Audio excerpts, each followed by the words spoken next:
Hey guys, so because we had band and all that stuff yesterday, we weren't able to take these notes yesterday, so we need to take them today. Fortunately, I am not here, so we have to take them like this.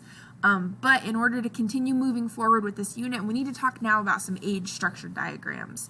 So this is an example of an age structured diagram. Up until now, we've been talking about just a lot of numerical representations and metrics that you can, ascribe to a population, like fertility rate and birth rate, and those kinds of things. But an age structure diagram is really interesting because it is a visual way to look at the population of a, certain place. So they are going to be sorted by biological gender. Usually males are on the left-hand side. This one doesn't have a key, but these are males and these are females. And it's always as a percentage, okay? So that's how you can get away with comparing, like, little countries like Lithuania to, huge countries like China. So the cool thing about age structure diagrams is that they're a really good way to visualize when weird things happen in a population. So I have the United States. This is 2020. It is pre-COVID though, so keep that into consideration. Excuse me, late night.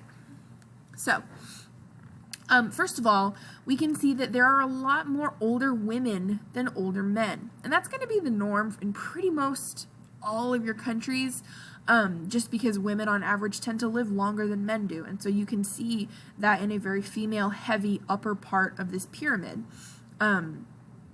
We'll see an example here in a second of why these are called population pyramids, which is another name for them. Sorry, they're technically age structure diagrams, but I learned them as population pyramids, and we'll see why here in just a second. But this one doesn't look very pyramidal, and there is a reason for that. So, sorry. Another thing that I want to talk about, though, is this right here. So usually you will have kind of a pyramid sloping kind of shape to these things, but this one right here has a big kind of out jut right here in this 55 to like mid-60s age. And so that is going to tell you that something is going on in that society, in that culture, that happened to this age group. And what this age group represents is the baby boomers. Okay, so, we had World War II, and there was a lot of babies born after that, and this is where those people are in our age structure diagram right now currently. So we have a disproportionately large amount of, older people, late 50s plus, because of that war. And so you see down here, there's another little blip in what should be kind of a pyramid shape, but there's like a little pooched out part right here. That's going to be the baby boomers' children. So like these people had kids, and they're showing up down here in these age structure diagrams. So let's look at a couple different examples of age structure diagrams and what kind of information we can infer from them. Ooh. So here's a really good example. Trying to figure out where I want to move me. Right there. So here's a really good example of why these are usually called population pyramids, because overwhelmingly they end up looking like pyramids. Okay. So you have down here the most populous individuals in your group are going to be the kids, and then it slowly tapers off as you get to adults and to elderly. And again, you can see here there are more females than males in this elderly population. So if you have a population pyramid that looks like this, and it is such an exaggerated pyramid, what this means is that that population is growing. Okay? So there are a ton of new babies that are going to age up and kind of, widen that pyramid up as they go. Okay? So you usually see these kinds of really exaggerated population pyramids in developing countries where it is still, beneficial to have lots and lots of babies, or their fertility rates are really, really high, or unfortunately their treatment of women is really, really poor. So you just end up having a ton of babies. Okay, so if your population pyramid, if your age structure diagram looks like this, your population is growing really, really fast.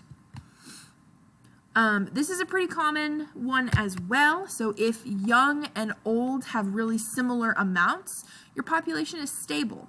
Okay, so again, you can see the disproportionately large amount of old females, but for the most part, it kind of just stays in that like chunk. Okay, so the US if we go back a couple of slides, the U.S. is in a stable population right now. Okay, so, we're kind of at a chunky, block, but we are in a block as opposed to this pyramid shape.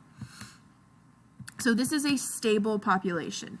Okay, your fertility rate or your replacement fertility rate and should be at 2, almost exactly, where, people are dying and being born at roughly the same rate. Okay, so we also have these kind of population pyramids.